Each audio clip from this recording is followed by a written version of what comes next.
Rukma, and let's begin.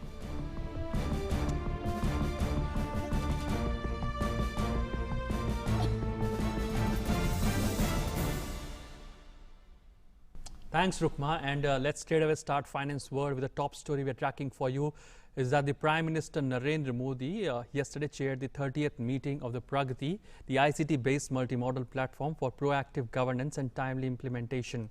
Now, during the meeting, the Prime Minister reviewed the progress of flagship schemes of Ayushman Bharat and Sugamya Bharat Abhiyan. Prime Minister Modi chairing the first PRAGATI meeting. He called upon the states to put in maximum efforts towards water conservation, especially during the current monsoon season. He strongly reiterated government's commitment for housing for all by 2022.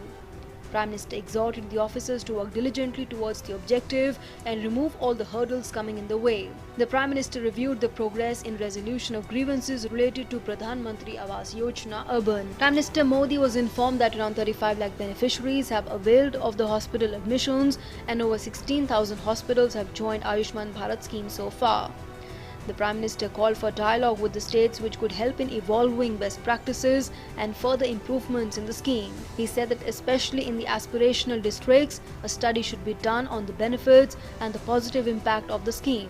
Prime Minister Modi sought to know what steps are being taken to curb occasional cases of fraud and misuse in the scheme. Reviewing the progress in Sugamya Bharat Abhiyan, Prime Minister Modi called for the use of technology to evolve a mechanism to collect feedback from Divyangjan on accessibility issues being faced by them in public premises. He called for greater public involvement and sensitivity in finding solutions for promoting accessibility for the Divyangjan. Emphasizing the importance of Jal Shakti, the Prime Minister called upon states to put in maximum efforts towards water conservation, especially during the current monsoon season. DD India. And let's now focus on some international business news. Now, US Federal Reserve has cut the interest rates for the first time since 2008, citing concerns about the global economy and muted US inflation. It also signaled a readiness to lower borrowing costs further if needed.